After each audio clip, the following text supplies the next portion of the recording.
Next day programme లో వాళ్ళకి ఆ టాబ్లెట్స్ వేసుకుంటూ మందు మింగుతూ తిండి తింటూ ఆ పిల్లలకి మేకు దగ్గర అన్ని కోఆపరేట్ చేసుకుంటూ వేదిక మీదకి పంపించుకుని అంత చేసి ప్రోగ్రామ్స్ సక్సెస్ చేసి వచ్చి సక్సెస్ అయిన తర్వాత వచ్చి నెక్స్ట్ డే హాస్పిటల్ అడ్మిట్ అయిన పరిస్థితి. ఆ పక్కన ఈ పక్కన అటు ఇటు అని అంటాం. సో దానికి ఆ రోకు ఈ రోకు అనే పదం పెద్దగా నాకు తెలియదు, వాడకం కూడా తెలియదు. సో ఇద్దరం చాలా డిస్కషన్స్, కొట్లాడలు, పిక్చర్ పరంగా డాన్స్ పరంగా కొట్లాడు. స్టూడెంట్ అయినా నాకు అన్నపుత్ర కంటే ఎక్కువ కష్టం. కౌసు అనే పదం వాడింది, నేను జన్మలో ఫస్ట్ టైం ఆ పదం విన్నా.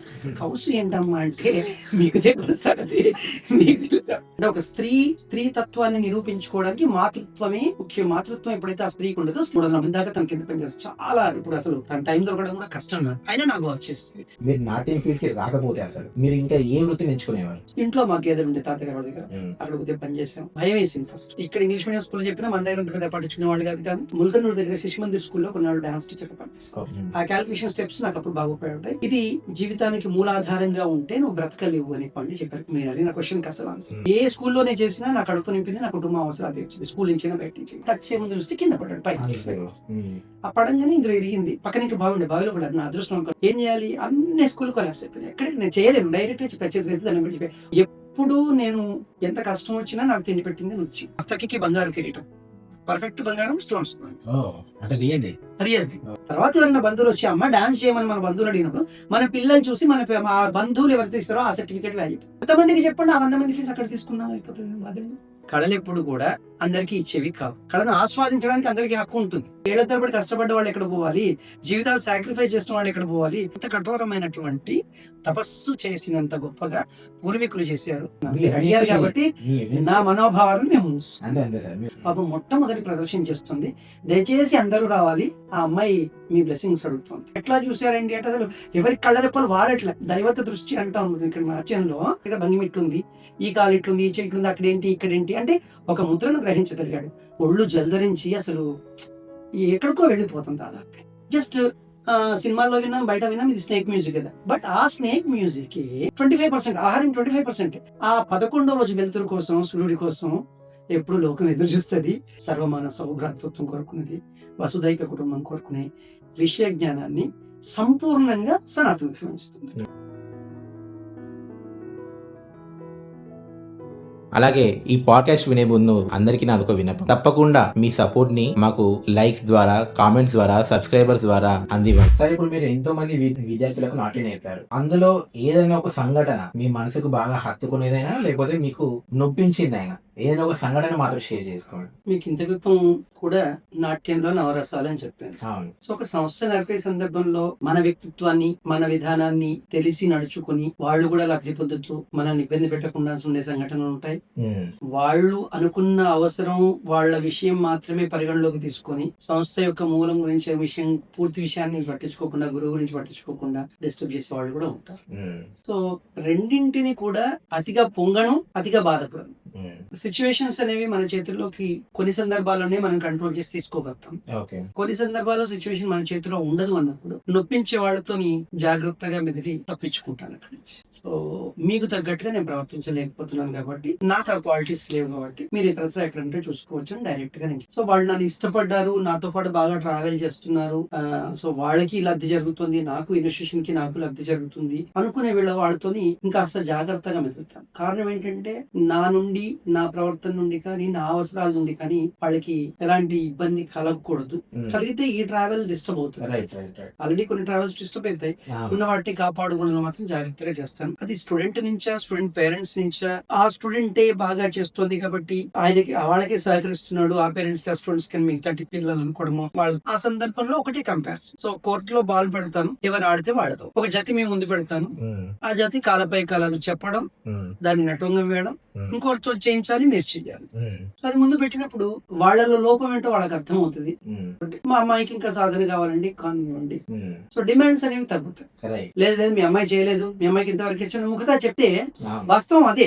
కానీ నేను ఆ కోణంలో చెప్తే వాళ్ళ బద్ద శత్రువు లేదు, ఇంకోటి వాళ్ళ అహం మీద కొట్టినట్టు. ఇప్పుడు కూడా ఇష్టం కాని విధంగా, వాళ్ళకి ఇష్టం కాని విధంగా వాళ్ళకి చెప్పకూడదు, వాళ్ళకి ఇష్టమయ్యే విధంగా నేను చెప్పడానికి ప్రయత్నించాను. వాస్తవంగా డాన్స్ కానీ, మ్యూజిక్ కానీ, కళలన్నీ నేర్పేది కూడా సమాజంలో ఎవరితో ఎట్లా మెదిలితే ఆ ట్రావెల్ కొనసాగుతుంది, వాళ్ళు సంతోషంగా ఉంటారు, మనం సంతోషంగా ఉంటాము అని ఒక కోణంలో.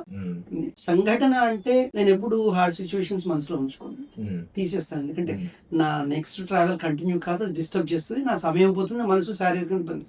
నాకు అవసరం లేదు. నేను స్కూల్లో చేసే విషయంలో కానీ బయట చేసేవి కూడా ఎన్నో ఆటంకాలు వస్తుంటాయి, వాటిని పట్టించుకుంటే నేను ముందుకు అడుగు వేయలేను. సో నాకు కావాల్సింది నేను కోల్పోతున్నాను అంటే ఖచ్చితంగా వాళ్ళ గోల్ వాళ్ళకి నెరవేరుతుంది.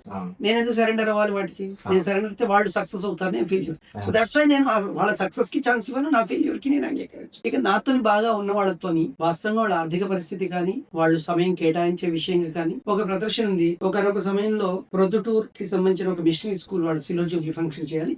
రైస్ బ్యాలీ అనేది సెంట్ ఆన్స్ కాంగ్రిగేషన్ బెంగళూరు వాళ్ళది కాన్సెప్ట్, అది స్క్రిప్ట్ వాళ్ళదే, ఆడియో వాళ్ళదే. ఆ ఆడియో నేను తెప్పించుకొని నేను ఆ పిల్లలతో కంపోజ్ చేసి చేయించుతాను. అది మొట్టమొదలు సెంట్ ఆన్స్ లో వేసినట్టుగా ఉంది ఇక్కడ. అక్కడ ప్రొద్దుటూర్ స్కూల్లో చేయమన్నప్పుడు వెళ్ళాను, నేర్పడం జరిగింది. Next day programme nearly total participants 40 to 45 members ఉన్నారు. అందులో మేకప్ మ్యాన్స్ ఇక్కడ నుంచి 2 వస్తారు, నేనున్నాను, మా మిస్సెస్ కూడా ఉంది. గర్ల్స్ ఉంటారు, డ్రెస్సింగ్ వాళ్ళ ప్రాబ్లమ్స్ అని మాక్సిమం నా ట్రూప్ లో ఎప్పుడు కూడా చిన్న పిల్లల దగ్గర నుంచి పెద్దవాళ్ళ వరకు ఎలాంటి ప్రాబ్లమ్స్ ఎలా అవసరాలు ఉన్నా కానీ నీడ్స్ ని మా మిస్సెస్ చూసుకుంటారు, హ్యాండిల్ చేస్తాను, వాళ్ళకంటూ స్వతంత్రం ఇచ్చేస్తాను. మా మిస్సెస్ కూడా వాళ్ళతో అట్లా మెదులుతుంది. నేను ఇప్పుడు మీకు చెప్పబోయే బాగా ఇష్టం ఉండి బాగా ఇప్పటి వరకు నాతో ట్రావెల్ చేస్తున్న వాళ్ళు, వాళ్ళ ఏజ్ గ్రూప్ వాళ్ళకి పిల్లలై వాళ్ళు డాన్స్ టీచర్స్ అయి పెద్ద ఎత్తున వాళ్ళు మంచి వృద్ధిలోకి వచ్చి ఇతరత్ర ఇంట్లో ఉన్న వాళ్ళలో కూడా ఒకరి గురించి చెప్తాను. చాలా మంది ఉన్నారు.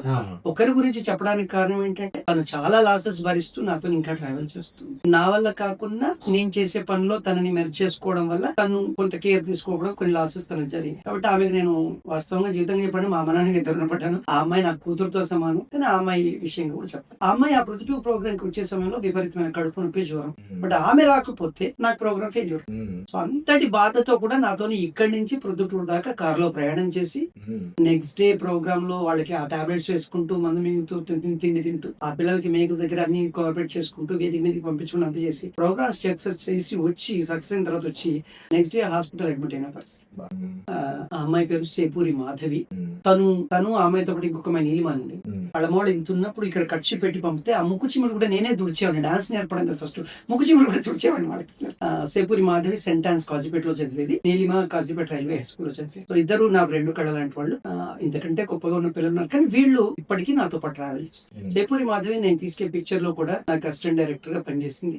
ఈవెన్ స్టోరీలో కూడా హీరో క్యారెక్టర్ సైడ్ అంతా తెలంగాణ స్లాంగ్ రావాలి కాబట్టి తను కొంచెం హైదరాబాద్ నుంచి ఇటు వచ్చి కాజీపేట సీట్ లైన్ కొద్దిగా ఇప్పుడు ఆ పక్కన ఈ పక్కన అటు ఇటు అని అంటాం. సో దానికి ఆ రోకు ఈ రోకు అనే పదం పెద్దగా నాకు తెలియదు, వాడకం కూడా తెలియదు.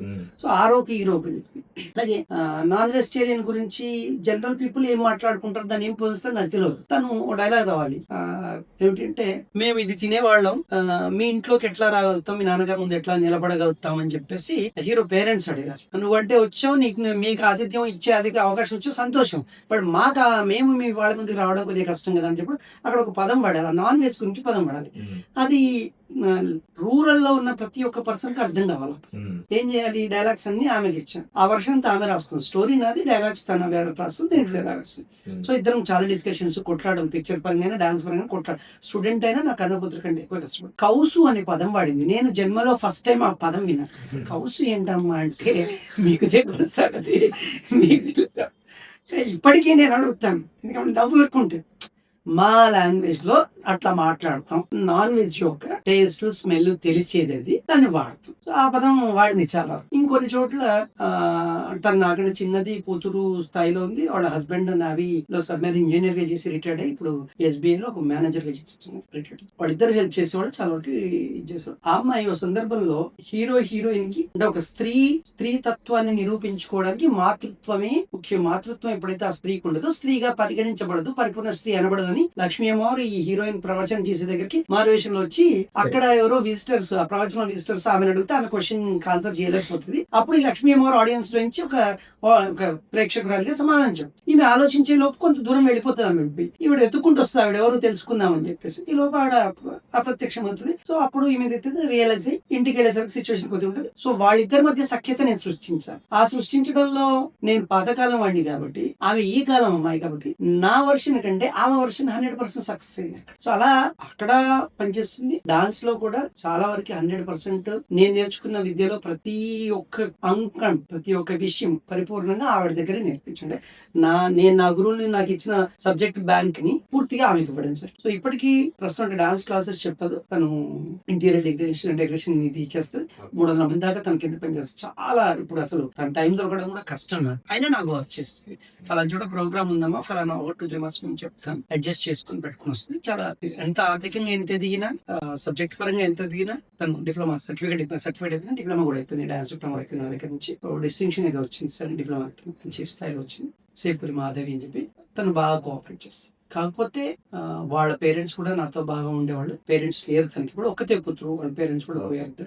హస్బెండ్ కూడా మంచి కోఆపరేటెడ్ మైండెడ్, ఆర్థికంగా మంచి కోఆపరేటెడ్ మైండెడ్. అత్తమ్మ కూడా మంచి ఎంకరేజ్ చేస్తుంది ఆ అమ్మాయి. సో ఇంకా హార్డ్ గా ఫీల్ అయిన అమ్మాయి అనేది మనం చెప్పుకోవడానికి ఛాన్స్ లేదు. బికాస్ ఆఫ్ నేను వాళ్ళని హార్ట్ చేయదలుచుకుని అప్పుడు హార్ట్ చేయలేదు, ఇప్పుడు కూడా హార్ట్ చేయలేదు. అది విషయం సార్. అంటే ఇప్పుడు మీరు నాట్యం ఫీల్డ్ కి వచ్చింది కాబట్టి ఇదంతా జరిగింది. ఒకవేళ మీరు నాట్యం ఫీల్డ్ కి రాకపోతే అసలు మీరు ఇంకా ఏ వృత్తిని ఎంచుకునేవారు? సో నేను జనరల్ స్టడీస్ ఇంటర్మీడియట్ తోనే ఆపడం జరిగిందండి. డాన్స్ అంటే ప్రైవేట్ మాస్టర్స్ దగ్గర నుంచి నేర్చుకుని ప్రైవేట్ పరంగా నేర్చుకుంటూ వెళ్ళిపోవడం జరిగింది. మధ్యలో కొంతకాలం పాఠాలు నేర్చుకునే వాళ్ళు పిల్లలు తక్కువయ్యారు, ఇన్కమ్ తక్కువైంది. ప్రతి నెల నిలకడగా ఇంత ఇన్కమ్ వస్తుంది అనే పరిస్థితి లేని సమయంలో మా నాన్నగారు గవర్నమెంట్ టీచర్ గా రిటైర్డ్ అయ్యారు. ఆయనకు పెన్షన్ అమౌంట్ వస్తే అందరితో పాటు నాకు కొత్త అమౌంట్ ఇచ్చారు. నా దగ్గర కొత్త అమౌంట్ ఉంది. ఇక్కడ దగ్గరలో కొంత అగ్రికల్చర్ ల్యాండ్ కొనుక్కున్నాను. దాంట్లో డైరీ ఫార్మ్ మెయింటైన్ చేస్తూ మల్లె తోట, వరి పొలం, గులాబీ తోట అది పెట్టుకున్నాను. అంటే అగ్రికల్చర్ కల్టివేషన్ విషయం గురించి మా ఊర్లో మా తాతగారి దగ్గర వెళ్ళినప్పుడు వాళ్ళు పొలాల దగ్గర గడ్డి వాముల దగ్గర నిద్రపోవడానికి, అంటే కట్ట కోసి వరి కోసిన తర్వాత వాము దగ్గర నిద్రపోవడానికి, దాన్ని నూర్పిడి దగ్గర అంతా పనులు చెప్పేవాళ్ళు. ఇంట్లో మా గేదెలు ఉండే తాతగారి వాళ్ళ దగ్గర, అక్కడ కొద్దిగా పని చేసాం. దాని వల్ల వాళ్ళు నేర్పిన దాన్ని ఆధారంగా తీసుకుని తర్వాత విషయాలను ఇంకా కొంత నేర్చుకుంటూ కొంత చేశాను. బట్ అది నాకు కష్టమైన పని అయింది, కానీ సక్సెస్ అయింది, ఫెయిల్యూర్ కాలేదు. లక్కీగా నాకు మేకప్ మ్యాన్ పడాల భిక్షపతి గారు నా సెకండ్ ట్రావెల్ స్టార్ట్ అయింది. మొదటి నుంచి నాకు ఆయన మేకప్ చేసాడు. నాకు బాగా వెల్ విషయాలు ఇప్పటికి కూడా వెల్ విషయం ఫ్యామిలీ. ఆ పడాల భిక్షపతి గారు అనుకోకుండా ఒక రోజు ఫోన్ చేసి అర్జెంట్ మా ఇంటికి అంటే వెళ్ళడం జరిగింది. సాంబశివరావు గారు అని చెప్పి గుంటూరు నుంచి భారతీయ విద్యా భవన్స్ ఇంటర్నేషనల్ ఎడ్యుకేషన్ అకాడమీ వాళ్ళ బ్రాంచ్ మంత్రాలయంలో తుంగభద్ర అనే చోట సన్ డ్రాప్ ఆయిల్ ఫ్యాక్టరీ వాళ్ళ స్కూల్ ఉంటుంది.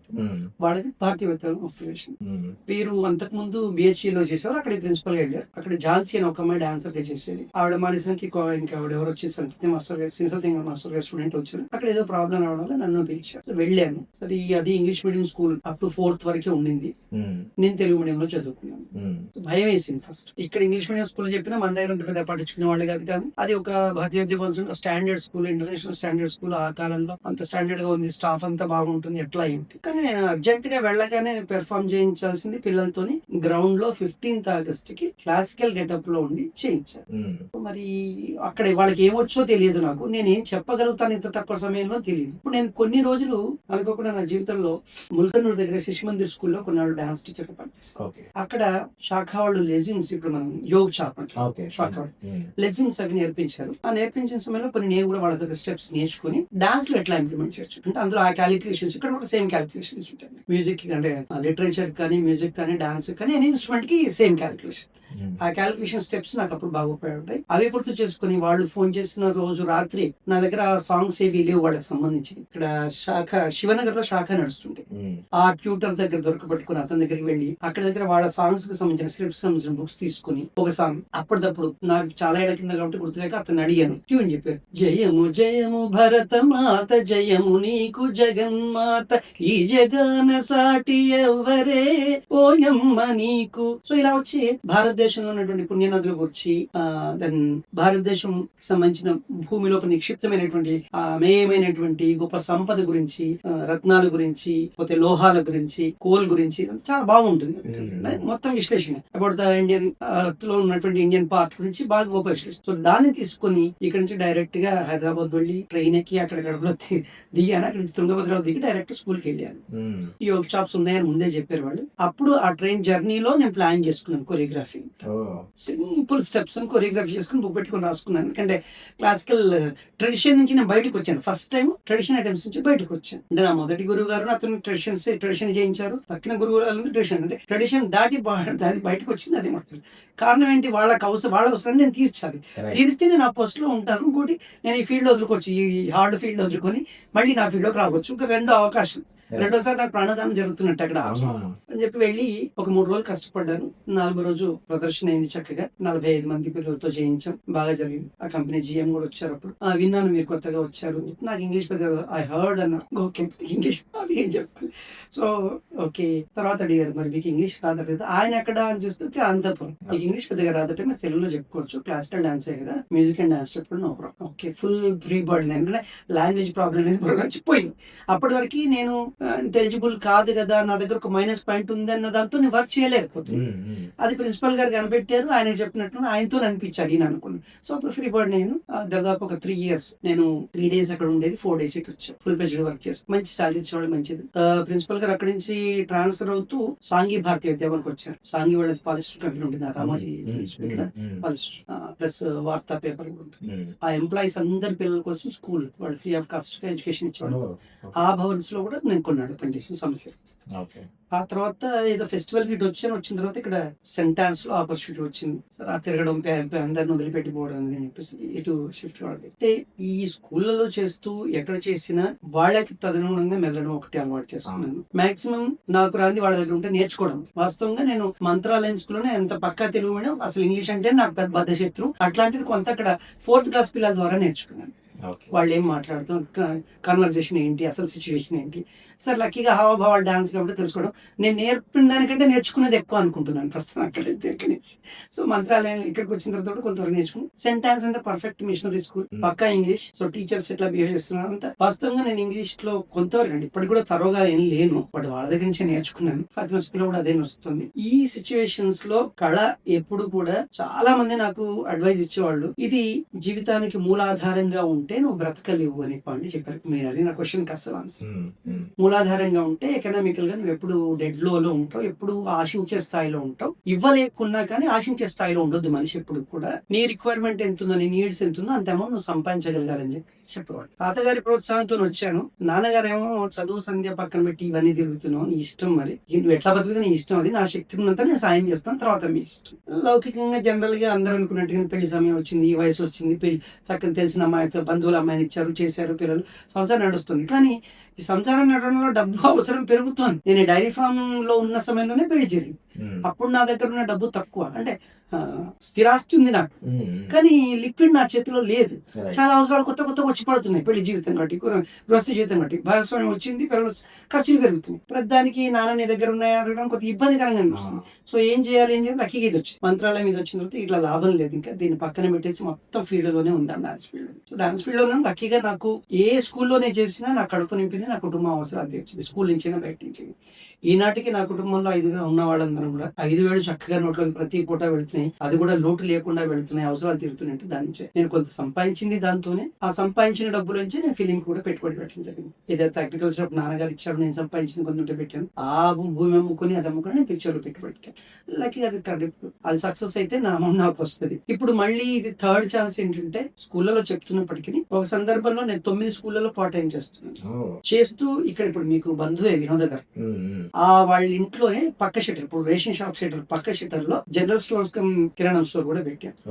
అప్పుడు సెంట్ పాల్ తొర్రూర్, సెంట్ ఫుస్కోస్ వర్ధనపేట్, హనంకొండలో వచ్చేసి మహతి, డాఫడల్, లిటిల్ కింగ్డమ్, ఇప్పుడు స్పెక్ట్రాగా ఉంది school, Little Kingdom, ideal school, ఇవన్నీ చెప్తున్నాను. సెంట్ ఆన్స్ లో చెప్తున్నాను, బిషప్ లో చెప్తున్నాను, గ్యాప్ లో చెప్తున్నాను.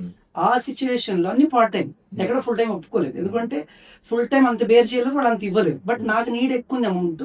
నేను అన్ని పార్టీ 2 days లో మీకు ఈ 2 periods, ఇంకో 2 periods అక్కడ ఇట్లా ట్రావెల్ చేయాలి. ఒకప్పుడు తిరుమలగిరి దాకా కూడా వెళ్ళాను, 1000 అలా వెళుతూ చెప్తూ కూడా ఇక్కడ షాప్ నడుపుకున్నాను. బ్యాడ్ లక్ మా పెద్ద అబ్బాయి polytechnic second year starting day వెళ్ళొచ్చాడు. పైన ఫ్లోర్ వేస్తున్నాను, అప్పుడు కొంచెం డబ్బు మంచిగా వచ్చింది. ఫ్లైట్ ఫ్లోర్ ఆ పిట్ట కూడా కొడతాను, పాలిటెక్నిక్ గోడ కట్టారు. దానికి ఆనుకొని నిలబెట్టి అంత ముందు రోజు మా బావమరిది వాళ్ళ మిస్సెస్ మా బావమరిది జరిగిపోయేప్పటికి నిద్ర తీసుకొచ్చాం. ఆవిడ వెళ్తుంది, పిల్లలు ఆవిడ వెళ్ళిపోతున్నారు.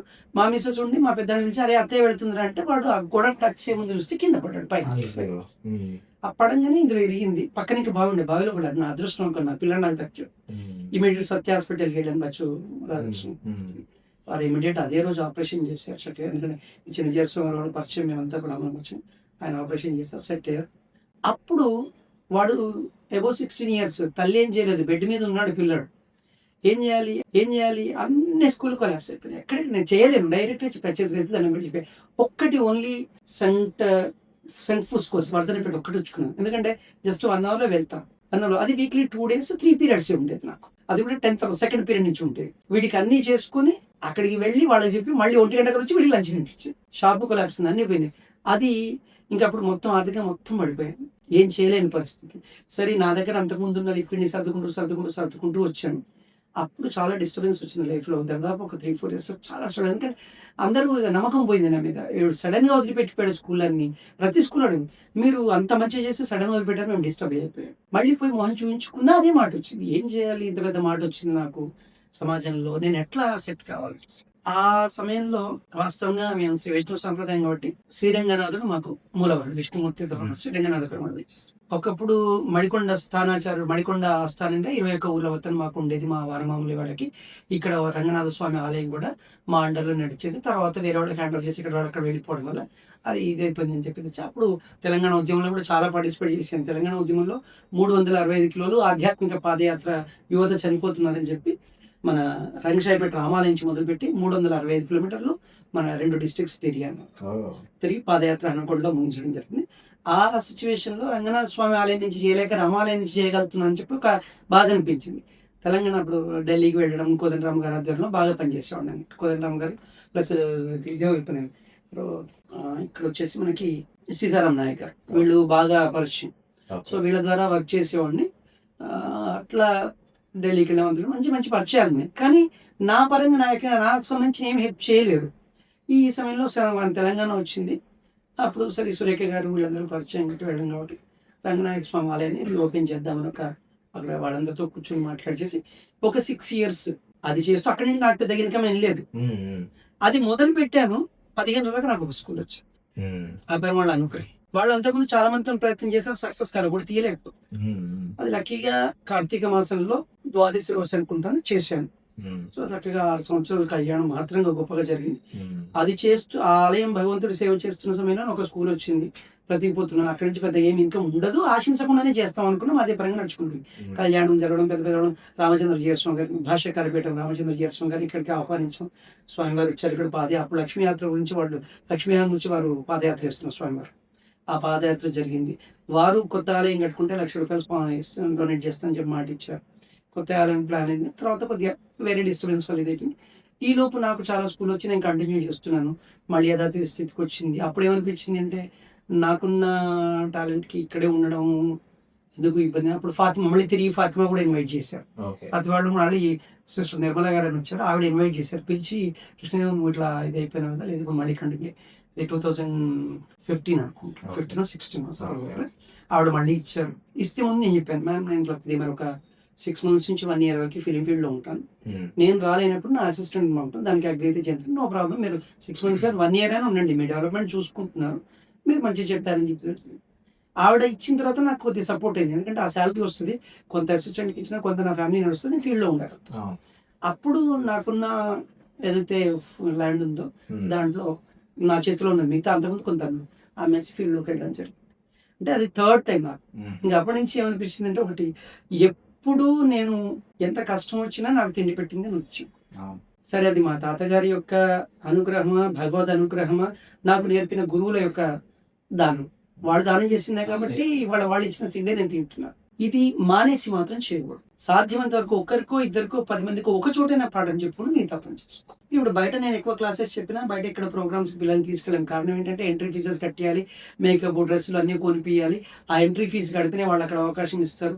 అందులో ఏంటి, వీళ్ళ టాలెంట్ చూసేది కాంపిటీషన్ కాదు, జస్ట్ స్టేజ్ ఎక్కగానే వాళ్ళకు అవార్డు ఇస్తారు. ఎట్లా అవార్డు ఇద్దాము?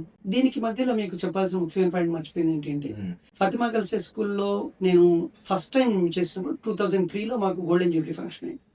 అది 2 days ప్రోగ్రామ్. ఆ స్కూల్ ఇప్పుడు 76 ఇయర్. అసలు మన తెలుగు రాష్ట్రాల్లో మొట్టమొదటి English medium school Fatima girls రాష్ట్రం మొత్తం తెలుగు రాష్ట్రాల్లో ఉంటుంది. సో దాని ఎస్టాబ్లిష్ నుంచి బ్యాలేగా చేసి 2 days ప్రోగ్రామ్ చాలా పెద్ద ఎత్తున జరిగింది. ఆ తర్వాత సిస్టర్ గారిని బదిలాడితే ఒక 10 days అకామిడేషన్ నాకు ఇచ్చారు. భారతదేశంలో ఉన్న శాస్త్రీయ జానపద సంగీత నృత్య సమాహారం అని చెప్పి పెట్టాం. చాలా పెద్ద ఎత్తున చేసాం. అందులో ఇప్పుడు ఆవిడ అమ్మాయి లేదు. అప్పుడే ఆమెకి 20 years ఏజ్ లో నా దగ్గరకు వచ్చి పాడింది కాంపిటీషన్ లో. Is Ranjani Hebbar from Udupi. అప్పుడే గొంతు ఆవిడెవరు మన సుబ్బలక్ష్మి గారి స్థాయిలో పాడుతుంది. పెద్ద పెద్ద మహామహులు మెచ్చుకున్నారు ఆమెని. ఆమె త్రోట్ క్యాన్సర్ వచ్చి చనిపోయింది. అంటే ఓవర్ ప్రాక్టీస్ ఓవర్ సబ్జెక్ట్ వల్ల జరిగిపోయింది. ఇప్పటికి ఆవిడ వాళ్ళ నాన్నగారు ప్రోగ్రామ్స్ చేస్తారు. అలాంటి వాళ్ళు పార్టిసిపేట్ చేస్తారు సంగీతంలో, నృత్యంలో గొప్ప గొప్ప వాళ్ళు ప్రాక్టీస్.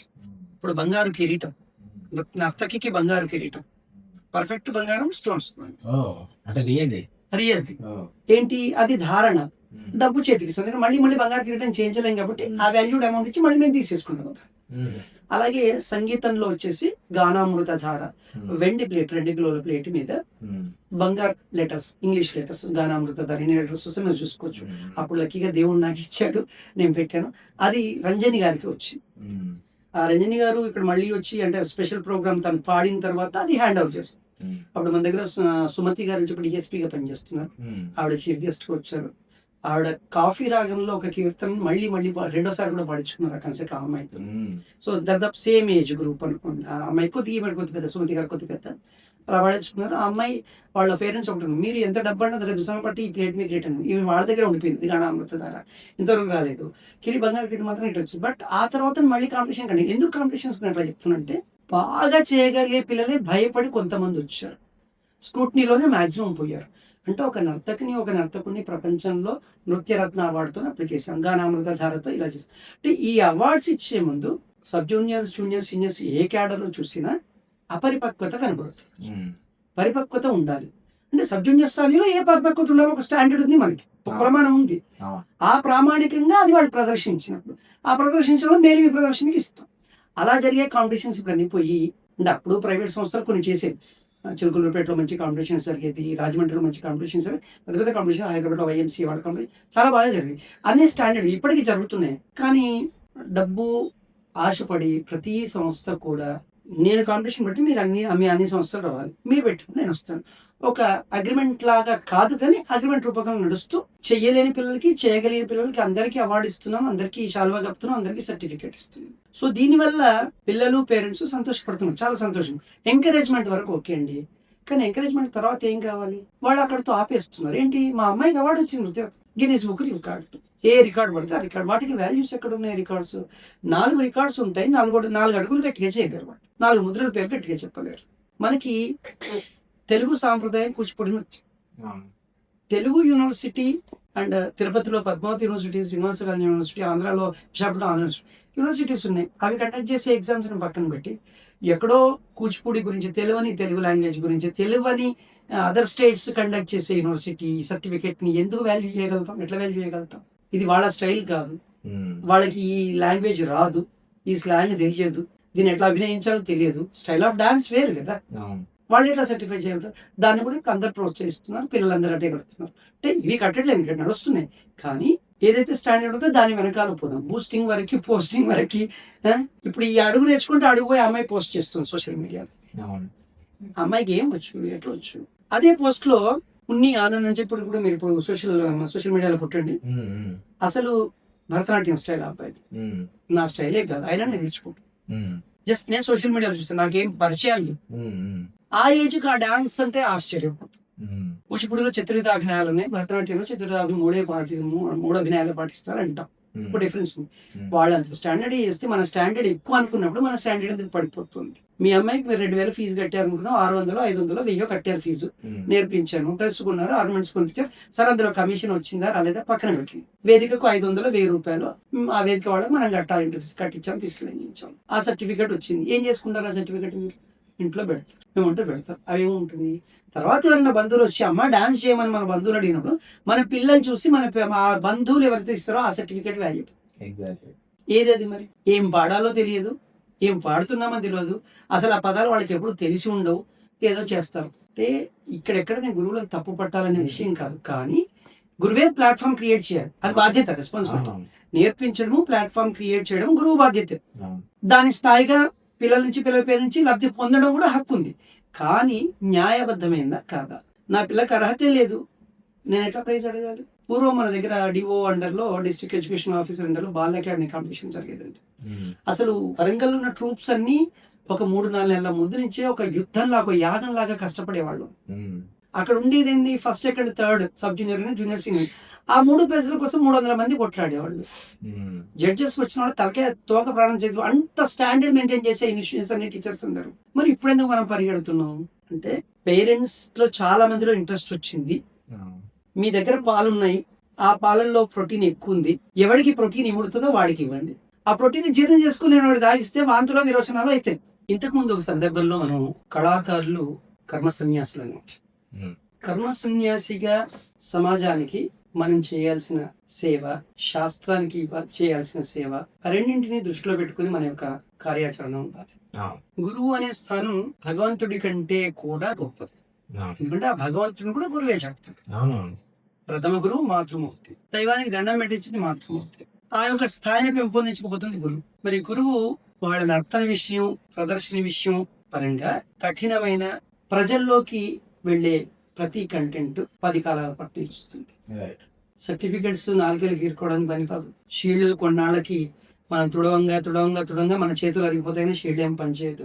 కానీ గురువు మన మేధస్సులోకి ఎక్కించిన విద్య, మన అవయవాలను కదిలించగలిగేటువంటి, విన్యాసం చేయగలిగేటువంటి అనేక విన్యాసాలను క్షుణ్ణంగా, పరిపక్వంగా, చాలా సులభంగా చేయగలిగే శక్తి గురువు ఇస్తాడు. అది గురువు అలా ఇచ్చినప్పుడు ఆ విద్యార్థి తన జీవిత చివరి అంకం వరకు దాన్ని చేయగలిగి ఉంటాడు, ఇతరులకు నేర్పగలుగుతాడు. అలా పరంపరాయుక్తంగా పూర్వం ఎక్కడో నాట్యశాస్త్రం నందికేశ్వరుడు రచించింది, అక్కడ దగ్గర నుంచి మొదలుపెట్టి అభినయ దర్పణ నందికేశ్వరుడు రచించాడు, నాట్యశాస్త్రం భరతముని రచించారు. ఆనాటి నుండి నేటి వరకు ఎట్లా కొనసాగుతుందో మనం కూడా భావితరాలకు అంత స్టాండర్డ్ గా ఇవ్వకుండా మనకి ఎంత శక్తి ఉందో అంత ఇవ్వాలి. కానీ శాస్త్రం యొక్క విలువ, గురువు స్థానం యొక్క విలువ, సమయం యొక్క విలువ, ధనం ఎప్పుడు కొల్లగొట్టదు. ధనం ముఖ్యమే, ధనం మూలం ఇదని జగత్తు, ధనం కావాలి అందరికి. కానీ వాటి విలువలను కాపాడుతూ, మన విలువను కాపాడుకుంటూ, పిల్లల సమయము, మన సమయము, తల్లిదండ్రుల సమయము, ఒక విద్యార్థి వచ్చి నేర్చుకోవాలంటే చిన్నపిల్లలు అయితే తల్లిదండ్రులు వెంట ఎవరో ఒకరు వస్తారు, వాళ్ళ సమయం కొంత లాస్ అవుతుంది, పిల్లల సమయం కొంత లాస్ అవుతుంది, గురువు సమయం లాస్ అవుతుంది. ప్రపంచంలో అమూల్యమైన, అన్నిటికంటే అమూల్యమైన సమయం పోతుంది. ఈ సమయము, ధనము ప్లస్ శాస్త్రం, ఈ మూడింటి యొక్క విలువలు మనకు ఒక ప్రోగ్రాం పెట్టి 100 మందిని పెట్టుకెళ్ళి ప్రదర్శన చేయించి 1,00,000 నుంచి ఒక 10 లక్షల దాకా కూడుకొని బ్యాంకులో వేసుకుంటాం. అది 1 ఏడాదో 2 ఏళ్లకు ఖర్చు అవుతుంది. కానీ ఇందాక ఒక అబ్బాయి పేరు, భరతనాట్యం పేరు అబ్బాయి తీసాను, ఉన్ని ఆనంద్. జస్ట్ నేను సోషల్ మీడియాలో అతని ఆల్బమ్స్ చూసాను. చిన్న వయసు నుంచి అతను జనంలోకి వచ్చి పరిచయం చేసుకున్నప్పటి నుండి ప్రతి ఆల్బమ్ కూడా హైలీ స్టాండర్డ్. మరి అంత గొప్ప స్టాండర్డ్ ని మెయింటైన్ చేస్తున్నటువంటి ఆ పిల్లాడికి గురుముఖత, కఠోరమైన సాధన వల్ల వచ్చింది. 1000 మందిని కాదు 10,000 మందిని కూర్చోబెట్టగలుగుతాడు. ఎవరినో కీర్తిస్తున్నా అని చెప్పి ఎవరు అనుకున్నా ఇబ్బంది ఏం లేదు, ఎందుకంటే అమృత బిందువు ఒకటి ఉంటే ప్రాణం నిలబడుతుంది. ఆ ఒక్క అమృత బిందువు లేకపోతే ప్రాణం. అంటే ఇప్పుడు కళ కూడా అమృత బిందువుల కోసం మహామహులు, గొప్ప గొప్ప గురువులు చాలా లోకంలో ఉన్నారు, మన లోకంలో ఉన్నారు, నేర్పుతున్నారు, బాగా చేసేవాళ్ళు చేయిస్తున్నారు. కానీ చేసే వాళ్ళ దగ్గర ఉన్నవాళ్ళు, చెయ్యగలిగే వాళ్ళు తక్కువ మంది, చెయ్యలేని వాళ్ళు చాపల్లాగా నీటిని మొత్తం సముద్ర నీరులాగా ఉన్నారు. మరి తాగడానికి ఉపయోగపడే, దాహం తీర్చి ఉపయోగపడే మంచి నీటి వాళ్ళు కొందరు ఉన్నారు. మనం ఎందుకు నీటిని, వర్షం పడింది, చెర్లల్లో ఉన్నాయి, నదుల్లోకి వచ్చే వాటిని సముద్రం పాలు చేయడం ఎందుకు? ఆ పిల్లల్ని ఇంకొంచెం కష్టపడి, మనం ఇంకొంచెం కష్టపడి ఆ సముద్రంలోకి పోకుండా, ఉప్పు నీరు కాకుండా నీటిని మొత్తం కాపాడుకుంటే ఎంతో సద్వినియోగపడుతుంది. ఆ కోణంలో ఆలోచిస్తూనే తక్కువ ఫీజు పెట్టడం మానేద్దాం, ఎక్కువ ఫీజే పెడదాం. ఎందుకంటే మన శ్రమ ఎక్కువ. ఇప్పుడు ఒక రకంగా చెప్పాలంటే వారంలో 3 పాఠాలు చెప్పే గురువు 3,000 తీసుకున్నా తప్పులేదు ఒక స్టూడెంట్ దగ్గర.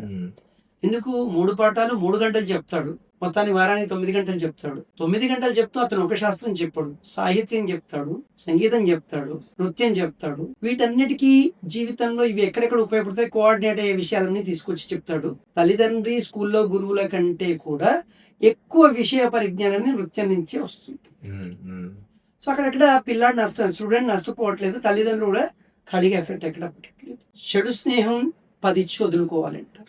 మంచి స్నేహం కోసం ప్రాణమైనా పెట్టాలి అని లోకంలో సాగుతుంది. మంచిని తెలిపేది శాస్త్రీయ నృత్యం, శాస్త్రీయ సంగీతం. ఆ కోణంలో మీరు నేర్పించదలుచుకున్నప్పుడు, పిల్లలు నేర్చుకోదలుచుకున్నప్పుడు గురువులు ఖచ్చితంగా కష్టపడతారు.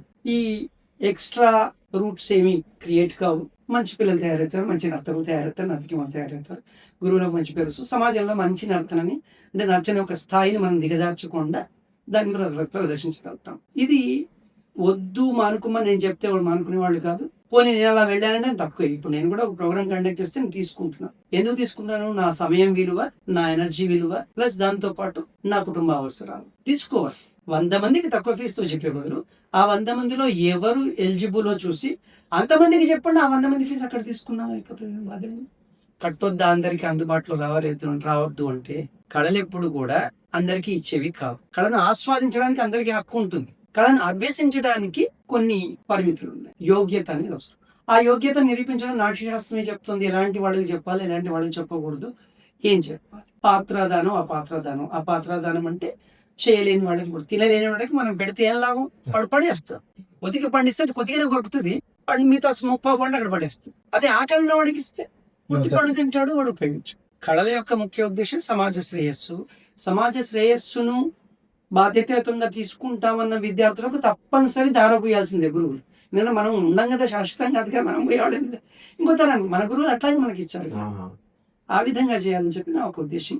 మీరు అడుగుతున్నట్టుగా స్థాయి విద్యార్థులు ఫీజులు గవర్నమెంట్ కళాశాలలు కూడా చెప్తున్నాయి. అక్కడ మరి వాళ్ళు ఇదేం చేయట్లేదు, వాళ్ళకు సిలబస్ ఉన్న సిలబస్ ప్రకారం చెప్తుంది కదా. మరి మనం ఎందుకు?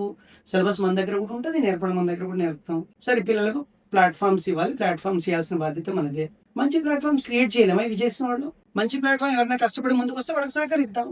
కోట్ల విలువలు చేసి కాళోజీ నారాయణరావు గారికి ఆడిటోరియం కట్టుకున్న గవర్నమెంట్ కళా సంస్థలకి తక్కువ రెమ్యునరేషన్ కి ఆడిటోరియం ఇయ్యని అంటది. అడిగితే పోతన విజ్ఞానపీఠం ఇస్తుంది మన దగ్గర, నేరేళ్ల మాధవ కళా ప్రాంగణం పబ్లిక్ ఆడియన్లో ఇస్తుంది. అట్లా ఎక్కడ కూడా మనం చేద్దాం. ఆల్రెడీ దాని గురించి అందులో మినీ ఆడిటోరియంస్ పెట్టాలి అంతే. ఎందుకంటే పూర్వంలాగా ఇప్పుడు ఈ సోషల్ మీడియా రావడం, సినిమా రావడం, టీవీ రావడం వల్ల నృత్య ప్రదర్శనకి ఎక్కువగా జనాలు చూడడానికి రాలేకపోతున్నారు. కొన్ని ప్రదర్శనలలో అయితే, కొన్ని ప్రోగ్రామ్స్లో అయితే ఆ పిల్లల పిల్లలు ఉంటారు, చేసే పిల్లలు వాళ్ళ పేరెంట్స్, ఆర్గనైజర్, టీచర్. మనం సమాజంలోకి ఎక్కడికి పంపుతున్నాం?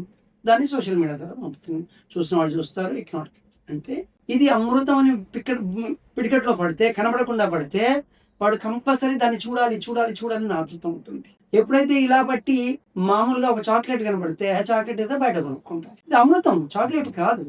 అమృతం స్థాయి అమృతంకి ఇద్దాం. ఇప్పుడు కాళోజీ నారాయణరావు గారి పేరు కింద కట్టినటువంటి ఆడిటోరియంలో గవర్నమెంట్ టీచర్, జానపద సాహిత్య రచన కవి రచయిత ప్లస్ జానపద నర్తకుడు కూడా వల్లంపట్ల నాగేశ్వరరావు గారు అని చెప్పి మంచి గౌరవనీయ వ్యక్తులు, మంచి కృషి చేశారు. అక్షర దీపిక అని చెప్పేసి మన దగ్గర గత 20 సంవత్సరాల కింద అడల్ట్ ఎడ్యుకేషన్ కోసం ఎవరైతే చదువుకున్నారో వాళ్ళ కోసం చాలా కార్యక్రమాలు కలెక్టర్ అండర్లో జరిగినాయి. వాటికి చాలా సాంగ్స్ గొప్పగా రాశాడు. రారా నసామి రంగ మామాను రారా, చదువుకుందాము బడికి పోదాము రారా, ఇలాంటి సాహిత్యం. సందమామ వాడు చూడ సక్కనోడమ్మ సందామామ అంటే ఆ వ్యక్తిని కీర్తిస్తూనే, ఆ వ్యక్తికి ఎడ్యుకేషన్ లేదు, ఆ వ్యక్తి కనుక ఎడ్యుకేషన్ వస్తే తను ఎంత గొప్పవాడు అవుతాడని చెప్పేసి సాహిత్యంలో రాస్తూ, పాట రూపంలో రాస్తూ, నర్తన చేస్తూ, ఈ 2 పాటల మీద బాల్ అకాడమీలో నేను తీసుకున్నటువంటి, నా పిల్లలు తీసుకున్నటువంటి ఫస్ట్ ప్రైజెస్, సెకండ్ ప్రైజెస్ చాలా ఉన్నాయి జానపద. ఎందుకు వారిని ముందు పెట్టాను అంటే, వారు ప్రతి ఒక్కరికి ఆడిటోరియం అండర్లో ప్లాట్ఫామ్ లో అందుబాటులో ఉండాలని ఇప్పుడు వారు గవర్నమెంట్ కు విన్నపం పెట్టారు. దాని గురించి కృషి చేస్తున్నారు. అంటే మనలో ఎవరెవరు ముందు పడతారు వాళ్ళకి సహకరిద్దాం, వాళ్ళతో పాటు చేద్దాం, మంచి ప్లాట్ఫామ్, మంచి ప్రోగ్రామ్. సో ఎంట్రీ ఫీజెస్ పెట్టొద్దని ఎక్కడనను, తీసుకొద్దనను, కానీ స్క్రూటినీ అని జరగాలి. పెర్ఫార్మర్ కి స్క్రూటినీ జరగాలి. పెర్ఫార్మర్ ఎలిజిబిలిటీ అయ్యి ఆడియన్స్ చూడగలిగినాడే వాడు నర్తిస్తే ఆడియన్స్ చూస్తారు. లేకుంటే అదే పేరెంట్స్ ఉంటారు, అదే ఆర్గనైజర్ ఉంటారు, అదే టీచర్స్ ఉంటారు, అదే పిల్లలు ఉంటారు. బయటి అంటే నాట్యానికి సంబంధించిన వాడు వచ్చి చూడాలి. అది జరగాలి అంటే క్వాలిటీ మనం చూపించాలి. మరి లేవా అలాంటి ప్రదర్శనలు జరుగుతున్నాయి, అక్కడికి జనాలు వస్తున్నారా రావట్లేదు అంటే దాన్ని మనం జనాల్లోకి తీసుకుపోవడానికి గట్టిగా కష్టపడట్లేదు. ఎలాంటి కష్టపడట్లేదు, ఎందుకు కష్టపడట్లేదు? సోషల్ మీడియాని నమ్ముకుంటాం కాదు. నా ఇంటికి పండక్కి రాని బంధువులను పిలిచినట్టే నేను ఫలానా ప్రోగ్రామ్ చేస్తున్నాను, ఈ ఐటమ్స్ చేస్తున్నాను, ఈ ఐటమ్లో ఈ కంటెంట్ ఉంది, ఈ కంటెంట్ సమాజానికి అవసరం, మొట్టమొదటి మీరే నా బంధువులైన మీరందరూ ఆడియన్స్గా వచ్చి కూర్చోండి. ఎందుకు అడగలేమండి? ఎందుకు హక్కు లేదా బంధువుల దగ్గర? అది అడిగే హక్కు. సినిమా పోదాం, షికారు పోదాం, అడ్డు పోదాం అడిగే మరి ఒక మంచి సమాజ శ్రేయస్సుకి నీకు ఆ ఎలిజిబిలిటీ ఉంది, నువ్వు ఒక ఆథరైజ్డ్ పర్సన్, నువ్వు చేయగలుగుతావు, నీ దగ్గర శక్తి ఉంది, వర్త్ ఉంది నీకు. సో ఒక పెర్ఫార్మర్ అట్లా అడగొచ్చు, ఆడియన్స్ మెప్పనిస్తాం.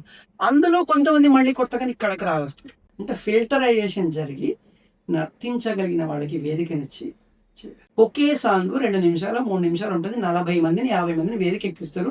ఎవరి కాలు ఎక్కడ ఉందో తెలియదు, ఎవరి చెయ్యి ఎక్కడ ఉందో తెలియదు, ఎవరు ఎటు చూస్తున్నారో తెలియదు. అందరికి మేకప్లు ఉంటాయి, అందరికి డ్రెస్లు ఉంటాయి, అందరికి ఆర్నమెంట్స్ ఉంటాయి. అప్పటిదాకా వేదిక ఎక్కించేదాకా ఎక్కిస్తుంది టీచర్, ఎక్కించాక భయపడుతుంటారు. కారణం ఏంటి?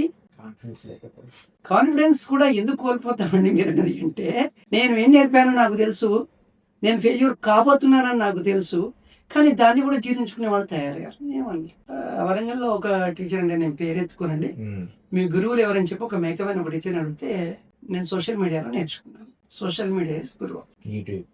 యూట్యూబ్లు, సోషల్ మీడియాలు గురువులు ఎట్లా అవుతున్నాయి? బాగా నేర్చుకున్న వాళ్ళు తనకి తెలియని కంటెంట్ కనబడితే ఆల్రెడీ బేసిక్స్ వచ్చు, దాంట్లో డెప్త్ వచ్చు కాబట్టి వాళ్ళు దాన్ని ఎట్లా పెర్ఫామ్ చేశారు ఈ కంటెంట్ ని. నేనైతే ఎట్లా అంటే ఒక మనకి దాన్ని విశ్లేషించి దాని ద్వారా కొంతమంది తెలుసుకొని మనం ఒక కొత్తది క్రియేట్ చేయడానికి ఉపయోగపడుతుంది. ఒక మంచి గుడ్ ఫైల్ గా ఉంటుంది. ఆ గుడ్ ఫైల్ ని తీసుకొని లెర్నింగ్ స్టేజ్ వాళ్ళు కూడా, బేసిక్ స్టేజ్ వాళ్ళు కూడా పోయి నేర్చుకొని నాకు వచ్చు అంటే మరి ఏళ్ల తరబడి కష్టపడ్డ వాళ్ళు ఎక్కడ పోవాలి, జీవితాలు సాక్రిఫైస్ చేసిన వాళ్ళు ఎక్కడ పోవాలి, వాళ్ళ విషయం ఎక్కడ ఉంది. ప్రస్తుతం ఇక్కడ ఒక వరంగల్ వ్యక్తిని ఒకటి నేను మీకు ముందు చెప్పాను. ఆయన శిష్యులు ఇప్పుడు చాలా గొప్ప శిష్యులు, లక్షలు 2 లక్షలుగా చెప్పి ఇలా తీసుకుంటున్నారు. ఆయన కూడా అలాగే తీసుకునేది. కానీ నీకు ఫలానా కాంపిటీషన్ లో ఫస్ట్ ప్లేస్ నీకు తెప్పిస్తాను, నాకేమి ఇస్తావు అని చెప్పి డిపెండ్ చేస్తుంది గురువే. ఎస్, అది రైట్ ఆర్డర్. ఎందుకు? నువ్వు ఇది ఇస్తా అంటే నేను కష్టపడతాను. ఎంత కష్టపడతాను? నీకు ఖచ్చితంగా నువ్వు అది ప్రదర్శిస్తావు, నువ్వు అర్హురాలువే ప్రైజ్ తెచ్చు. అక్కడ దాకా ఆయన కష్టపడతాడు, నీకు టైం కేటాయిస్తాడు, నేర్పుతాడు, నిన్ను పట్టుకుపోతాడు, కూర్చుంటాడు, నిద్రాహారాలు తిండి మాట్లాడుతూ కొత్త కంపల్సరీ జీతా ఫస్ట్ ప్రైజ్ పట్టుకొస్తాడు. ఎక్కడ రికమెండ్ కూడా చేయడు, వర్తే చూపిస్తాడు, వర్తోనే పట్టుకొస్తాడు. అంత వర్తు నీలో నింపి నీ ద్వారా అక్కడ ప్రదర్శింపజేయాలంటే నిన్ను రాయిగానే చూస్తాడు, ప్రాణం ఉన్న మనిషిగా చూడు. ఎందుకంటే ప్రాణం ఉన్న మనిషి చేస్తుండే నాకు ఒకటి పెడతాను ఒక్కుంటాం, అక్కడ ప్రాణం కాదు. మనకు అమ్మాయి ఆద్యాన్ని అమ్మాయి హైదరాబాద్ నుంచి ఇక్కడికి ప్రోగ్రామ్ చేయడానికి ఇచ్చాను మన రామాలయంలో అమ్మవారి ఉత్సవాలు. పాపం మొదటి ఐటమ్ చాలా ఫిజికల్ గా బాగా ఏరియా కవర్ చేసేది, హార్డ్ అంటే మూమెంట్స్ హార్డ్ గా ఉంటాయి, జంపింగ్స్ ఉంటాయి, ఇటు అటు శరీరం విపరీతంగా కదులుతుంది. దుర్గా అమ్మవారి స్థితిని చెప్తుంది. నరకాసురవధ అంటే మహిషాసురుని సంహరించే విషయం ఉంది చెప్తున్నాం. దానికి తోడు అమ్మాయి ఇన్వాల్వ్మెంట్ కూడా బాగా తీసుకుంది. ఫస్ట్ ఐటమే లాంగ్ చైన్ తెగి ఈ కట్టు తెగి ఇట్లా వెళ్ళాడుతుంది. 12 నిమిషాలు ప్రదర్శించింది ఆ అంశం. ఆమెకు తెగినట్టు ఆమె ఇక్కడ ప్రస్ఫుటంగా మనకు చెప్పదు, మనకు తెలుసు, ఆమెకు తెలిసినా తెలియనట్టుగానే ఆమె అటెండ్ చేసుకుంటూ వెళ్ళింది. టోటల్ ఐటమ్ కంప్లీట్ అయిన తర్వాత బయటికి వెళ్ళాక తీసేసి వచ్చి నెక్స్ట్ ఐటమ్ ఫాలో అయ్యి. అంటే అంత ఇన్వాల్వ్మెంట్ పిల్లలకు తెప్పించగలిగారు. నేను కాదు, నేను దుర్గాదేవిని చేయాలి. అంత కఠోరంగా ఆమె తీర్చిదిద్దంటే గురువు కూడా అంతకంటే 4 గంటలు కష్టపడాలి. వాళ్ళంతనంటే వీళ్ళు 4 times కష్టపడాలి. అప్పుడు డిమాండ్ చేయడం తీసుకొని తప్పేం లేదు. మన దయాకర్ రావు గారు మాజీ మంత్రివర్గం వారి భావమర్త అనుకుంటాను బంధువు సుధీర్ రావు గారు ఆయన భరతనాట్యం స్టైల్ ఉమారామారావు శిష్యుడు ఉమారామారావు గారు శిష్యుడు. ఆవిడ యూనివర్సిటీ ప్రొఫెసర్ చేశారు, చాలా గొప్ప ఆవిడ శిష్యుడు చేశారు. అంతకంటే ముందు ఇక్కడ వరంగల్లోనే సోమయాజులు గారు అని చెప్పి ఎల్ఐసిలో జాబ్ చేసేది. వాళ్ళ పెద్దమ్మాయి గారు వైజయంతి మాల గారు, ఆవిడ ఇన్స్టిట్యూషన్ రన్ చేసి భరతనాట్యం ఆవిడ దగ్గర అబ్బాయి నేర్చుకున్నాడు. ఆవిడ తర్వాత ఆవిడ దుబాయ్ పోవడం, వాళ్ళ మ్యారేజ్ తర్వాత వాళ్ళ 2వ చెల్లు వైజయంతి సుధామాల, తర్వాత ఇంకోటి ముగ్గురు చతుర్థి, తర్వాత ఎంఏ యూనివర్సిటీలో చేశాడు. మంచి టీచర్. 100 మందిని తయారు చేయడు, 10 మందిని తయారు చేశాడు. ఆ 10 మంది ఎక్కడికి వచ్చినా అందరూ మా సుధీర్ వచ్చిండు పిల్లలు కష్టమే బాగా నేర్పుతాడు. అంటే అతను నేను కీర్తిస్తామని కాదు ఇక్కడ విషయం. డబ్బు దండుకుంటాడు బాగా పేరు ఉంది అంటే ఉంది, అని కష్టానికి తీసుకున్నాడు. అయినా ఎవరు తీసుకోవట్లేదు వాడు చేసిన పనికి. రాత్రి మగడు నిద్రాహారం అని నీతో ఉంటాడు. ఏ ఎంప్లాయ్ కానీ డే టైంలో ఒక 8 hours చేస్తున్నాడు, 8 hours 1 hour రెస్ట్ దొరుకుతుంది, 7 hours చేస్తున్నాడు, వస్తున్నాడు హాయిగా ఇంట్లో ఫ్యామిలీతో ఉండి. ఇక్కడ ఫ్యామిలీ లేదు, భార్య లేదు, పిల్లలు లేదు, రాత్రి మగడు చేయాలి. ఏ అర్ధరాత్రి కాంపిటీషన్లో నీ ప్లేస్ టైం వస్తుంది, ఆర్డర్ వైజ్గా కాంపిటీషన్ ఉంటుంది. అర్ధరాత్రి ఆయన నిద్ర కోల్పోతాడు, ఆర్కెస్ట్రాలో నిద్ర కోల్పోస్తాడు, నేను నిద్ర కోల్పోస్తాడు. అంటే ఆయన కఠినంగా ఉన్నాడు కాబట్టి మీరు అందరు ఉన్నారు, మీరు తర్వాత చేయగలరు. సో మరి ఏది అపరిస్థితి? అంత కఠోరమైనటువంటి తపస్సు చేసినంత గొప్పగా పూర్వీకులు చేశారు. ఆ తపస్సును ఆధారంగా తీసుకొని, ఆ మార్గాన్ని ఆధారంగా తీసుకొని మనం చేస్తే గొప్పవాడు అవుతాం. ఇప్పుడు టీచర్ల దగ్గర కూడా మంచి పిల్లలు ఉన్నారు, చేయగలిగే పిల్లలు, చేయలేని అయితే చేయలేని పిల్లలకి అవకాశాలు మనం ఇచ్చే ముందు కొంచెం వాళ్ళను చేయగలిగే స్థాయి వచ్చేదాకా ఉపయోగపడి చేయిస్తే బెటర్ అని నా ఉద్దేశం. నేను ఇక్కడ ఎవరికి తప్పు పట్టట్లే, టీచర్స్ గొప్ప అని చెప్పట్లే, తప్పు పట్టట్లే. వ్యవస్థలో ఒకప్పుడు క్లాసికల్ డాన్స్ అంటే పడి చచ్చేవాళ్ళు. ఎలా ఉండాలనేది మార్గదర్శకంగా చెప్తున్నారు అంతే. ఎలా ఉండాలనేది అంటే వీడికి చెప్పే స్థాయి ఉందా అని నన్ను అడిగేవాళ్ళు అనొచ్చు. నేను సజెషన్ ఎక్కడ ఇవ్వట్లేదు, ఎవరికి సలహాలు ఇవ్వట్లేదు. నా అభిమతాన్ని ముందు ఉంచుతున్నాను. మీరు అడిగారు కాబట్టి నా మనోభావాలను మేము ముందు అంతే సార్, మీ ఒపీనియన్ షేర్ చేసుకుంటున్నాను. అంటే నేను ఒక ఆడియన్స్ గా కూర్చుంటే నేనేం చెప్పగలుగుతాను, ఆడియన్స్ లో ఒకరిగా కూర్చుంటే ఏం చెప్పగలుగుతాను అది చెప్పి. వ్యక్తిని బట్టి బంధువు ఇంటికి వస్తాను, లేక ఆ బంధువుకి ఏదైనా అవసరం మనతో ఉంటే వస్తాను. శాస్త్రీయ నృత్యం మంచి విషయం చెప్తోంది, దైవ విషయం చెప్తోంది. నేను ఇంట్లో ఉన్న సమస్యల్ని, ఇంటి పరిస్థితి అంతా మర్చిపోయి కొంతసేపు నేనుగా ప్రశాంతంగా బ్రతకాలి, అది బతుకుని ఇస్తుంది, నాకు కొంత రిలీఫ్ ఇస్తుంది అనుకున్న వ్యక్తులు పూర్వం బాగా ఉన్నారు, ఇప్పుడు కూడా ఉన్నారు. కానీ సోషల్ మీడియా, దూరదర్శన్, పిక్చర్స్ 24 గంటలు వస్తుంది. సమస్యలు బ్రెయిన్ లోంచి పక్కకు పంపడానికి, ఏ రాయితీని తలకాయ కొట్టుకోవడానికి అని చెప్పి అన్నిటికీ.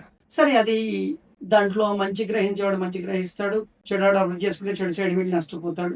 శాస్త్రీయ నృత్య ప్రదర్శనలకి ప్రేక్షకులు క్రితంలాగా రావాలి అంటే సోషల్ మీడియాలో లేని విషయాన్ని, టీవీలు, పిక్చర్స్ చెప్పలేని విషయాన్ని, వాడు చెప్పలేని మార్గాన్ని కూడా ఎన్నుకొని మనం చేయాలి. మరి అది ఎట్లా సాధ్యం? అది ఇది అంతా పిక్చరే కదా. మనం ఇందాక అనుకున్నాం, సాహిత్యం, సంగీతం, దృశ్యం, ఆ 3 ఇస్తూనే సమాహార కళ నృత్యంగా నడుస్తుంది. రీసెంట్ గా మా ఫీల్డ్ లో ఒక టీచర్ తన బంధువుని పిలుచుకున్నాడు, పిల్లల బంధువులను పిలిపించాడు, ఆడిటోరియం ఫుల్ చేశాడు. ఒక అమ్మాయి నా దగ్గర ఒక 6 ఏళ్ళ నుంచి నేర్చుకుంటుంది, ఇంతవరకు ఒక్క ప్రదర్శన కూడా చేయలేదు. పాపం మొట్టమొదటి ప్రదర్శన చేస్తుంది. దయచేసి అందరూ రావాలి, ఆ అమ్మాయి మీ బ్లెస్సింగ్స్ అడుగుతుంది. ఎస్, ప్రతి ఒక్కరు మానవుడిగా పుట్టినవాడు, ప్రతి ఒక్కడు దీవించే అర్హత ఉన్నాడు దేవుడి తర్వాత. అరే, నా దీవెనలు అడుగుతున్నప్పుడు నేను ఎందుకు ఇవ్వను? మళ్ళీ రెండవది, అమ్మాయి 6 ఏళ్ళ బట్టి నేర్చుకుంటుంటే ప్రదర్శన లేదట. అంటే ఏమిటి? నేను రూపాయి 4 రోజులు పోగు చేశాను, 30వ రోజు 30 రూపాయలు తీసుకుని వాడుకున్నాను అయిపోయింది. లేదు, నేను 6 సంవత్సరాలు రోజు రూపాయితో పోగేసుకున్నా అంటే 320 ఇంటూ 6 ప్లస్ అమౌంట్, ఇంత అమౌంట్ ఉంది. వీడు ఇంత ఈ అమౌంట్తో వాడు మనకి ఏం సెలబ్రేట్ చేస్తాడు? సో అలా 6 years నేర్చుకున్న సబ్జెక్ట్ ఎంత బాగుంటుంది. మొదటి ప్రదర్శన అంటే రంగ ప్రవేశం, అరంగేట్రం. అసలు నృత్య సాధకులు ఎవరికి కూడా, గురువులైనా సాధకులైనా ఎవరైనా ఆ మార్గాన్ని వదిలిపెట్టారు. మన దగ్గర తగ్గిపోయింది రంగ ప్రవేశం. ఎందుకంటే ఎవరు ఓపికలు, పేరెంట్స్కి ఓపికలు, పిల్లలకు ఓపికలు, కష్టం ఓర్చుకోరు. మీరు నేను 1,00,000 ఇస్తా, ఎల్లుండి నా బిడ్డని ఎక్కించండి అని మీరు అడుగుతారు. నాకు 1,00,000 అవసరం, నేను ఎక్కిస్తాను. లక్షల విలువ చేసే విద్వత్తును మనం అక్కడ చూపించాలి. సరే, అతను పిలిచాడు. ఆ వేదికకు ఆ బంధువులు వాళ్ళకు తెలిసిన వాళ్ళకు కూడా చెప్పుకున్నారు. కెపాసిటీ మించి ఆడిటోరియం నిండింది, నిలబడ్డారు. ఆ అమ్మాయి వచ్చింది, గురువందన అయిపోయింది, రంగస్థల వందన, గురువందన అంత అయిపోయింది. మొదటి అంశం ఆ అమ్మాయి ఎవరు ఏమిటి అనేదాన్ని చెప్పారు. చక్కగా ప్రదర్శన మొదటి అంశం ప్రదర్శించింది. రెండో అంశంలో మైక్ ముందుకు వచ్చి నిలబడింది. నేను ప్రదర్శించే విషయంలో నేను ఏం ప్రదర్శించబోతున్నాను ఏమీ మీకు చెప్పట్లా. మా వాళ్ళందరూ మీకు స్లిప్స్ ఇస్తారు, మీరు ఇందులో మేము ఏం ప్రదర్శించాం, అది సమాజానికి ఎంత అవసరం, ఇంత క్రితం మీ జీవితంలో దీని అవసరం ఎప్పుడైనా వచ్చిందా, అవసరం పడితే దేన్ని వాడుకున్నారు, లేక వాడుకోవడానికి ఏదైనా విషయం మీకు స్ఫురణకు వచ్చిందా లేదా చెప్పండి. ఓ అమ్మాయి స్విజ్ పెట్టేసి చక్కగా ఐటమ్ ఎట్లా చూసారండి అంటే అసలు ఎవరి కళ్ళరెప్పలు వాడట్లే. దైవత దృష్టి అంటా ఉంది ఇక్కడ నాట్యంలో. దేవతలకు రెప్పలు ఆర్చకుండా చూస్తారు దైవత దృష్టి. ఆ దృష్టిలాగా వాళ్ళు ఉండిపోయారు. ఐటమ్ జరిగిపోయింది, వాళ్ళు వేసుకున్నారు. 3వ అంశం ప్రదర్శన. నేను ఇక్కడ రాగం చెప్తాను, తాళం చెప్తాను, కంటెంట్ చెప్తున్నాను ప్రదర్శించిపోయేది. మీకు అందరికి మ్యాథ్స్ అందరికి వచ్చిందే. ఇందులో ఫస్ట్ పారాలో క్యాలిక్యులేషన్స్ ఏమొచ్చాయి, డివిజన్స్ తీసుకున్నానా, అడిషన్స్ తీసుకున్నానా, మల్టిప్లికేషన్స్ తీసుకున్నానా, దయచేసి మీరు మెన్షన్ చేయండి. ఒక్కొక్క చాప్టర్లో ఏదేది వస్తుంది, ఎన్ని వచ్చాయి, ఎట్లా క్యాలిక్యులేషన్, మ్యాథ్స్ వచ్చేసింది. So is there. ఎందుకంటే నతశాస్త్రం ఋగ్యజస్సామవేదేభ్యో వేదాచ్ఛాధరణ క్రమాత్ పాఠ్యంచ అభినయం గీతం రసాన్ సంగ్రహ్య పద్మజ. తర్వాత ఈ బ్రహ్మ ఇది తీసుకుని వచ్చిన తర్వాత ధర్మ కామ అర్థ మోక్షదం ఈ 4 ఇస్తాను ఈ శాస్త్రం ద్వారా మీకు కలుగజేస్తుందని చెప్పాడు. ధర్మబద్ధమైన జీవితం ఇస్తుంది, కామ్యం మీ కోరికలు తీర్చగలిగేది ఉంటుంది, నాకు ఇల్లు కావాలి, ఎలా కష్టపడితే ఇల్లు వస్తుంది. ధర్మం ముందు చెప్పాడు, అధర్మబద్ధంగా సంపాదించే విషయం ఇక్కడ దొరుకుతుంది. సంపాదించడం డబ్బులు కదా, క్యాలిక్యులేషన్ మ్యాథ్స్ వస్తుంది కదా. నతశాస్త్రం, ఇందులో లేనటువంటి శాస్త్రం లేదు. అన్ని శాస్త్రాల మేళవింపు కలయికే నాట్యశాస్త్రం. ప్రతి కంటెంట్ ప్రదర్శిస్తుంది, ప్రపంచంలో ఉన్నటువంటి విషయంలో ఉన్న ప్రతి ఒక్క విషయాన్ని ఇది ప్రదర్శిస్తుంది. అప్పుడు మ్యాథ్స్ ఇచ్చింది. సో చాలా మంది ఇన్వాల్వ్ అయ్యారు. కోటి కోటి కోటి కోటి కోటి ఏం చేసింది, ఫస్ట్ పేరా చేసింది, 2 minutes గ్యాప్ ఆగిపోయింది, స్టిల్ ఆగిపోయింది అంతే. బట్ 2 minutes ఈమె స్టిల్ ఉందని చెప్పి స్టిల్ చూసి ఆస్వాదించిన వాడు మ్యాథ్స్ ఫెయిల్యూర్ అయ్యాడు. మ్యాథ్స్ చేశారు. బట్ ఆ 2 minutes కూడా నర్తకి మీద కాన్సన్ట్రేట్ చేశాడు కదా వాడు. అప్పుడేమో 2 minutes ఈ అమ్మాయి శరీర భంగిమ ఇట్లుంది, ఈ కాలు ఇట్లుంది, ఈ చెయ్యి ఇట్లుంది, అక్కడేంటి ఇక్కడేంటి అంటే ఒక ముద్రను గ్రహించగలిగాడు, ఒక దృష్టిని గ్రహించగలిగాడు, ఒక పదవిన్యాసాన్ని గ్రహించగలిగాడు, ఒక శిరోభేదాన్ని గ్రహించగలిగాడు. గ్రహించి అంటే వాడికి శిరోభేదం తెలియదు, దృష్టి ఏం తెలియదు, పదవిన్యాసం, కానీ ఆ రూపంలో ఉన్నటువంటి ప్రతి మార్పును నిశ్చితంగా గమనించాడు.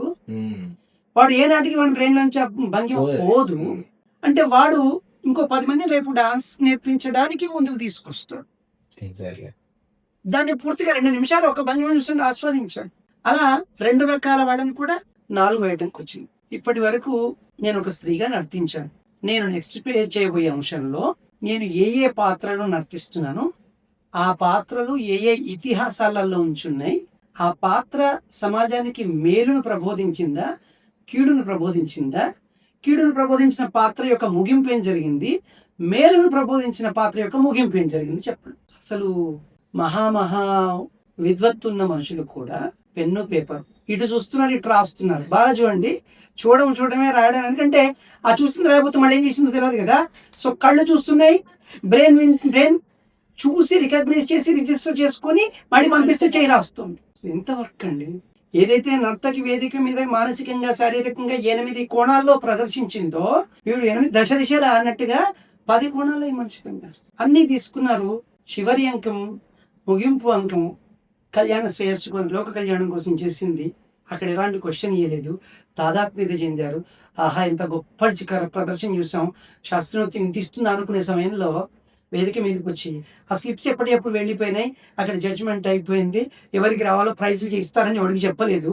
బట్ నాకు ఎలాంటి అవార్డు వద్దు, నాకు ఎలాంటి బ్లెస్సింగ్స్ మాత్రమే కాదు, మీ నుంచి ఏమో అవార్డ్స్ తీసుకోవట్లేదు, మీకే నేను అవార్డ్స్ ఇస్తున్నాను అని చెప్పేసి ఇప్పించాడు. నృత్య కళాకారిని అవార్డ్స్ గురువు ద్వారా ఇచ్చింది. సూపర్. ఎక్కడ సార్ ఇది, ఎక్కడ జరిగింది మీకు? ఎందుకంటే అది మాకు సన్నిహితమైన వ్యక్తి.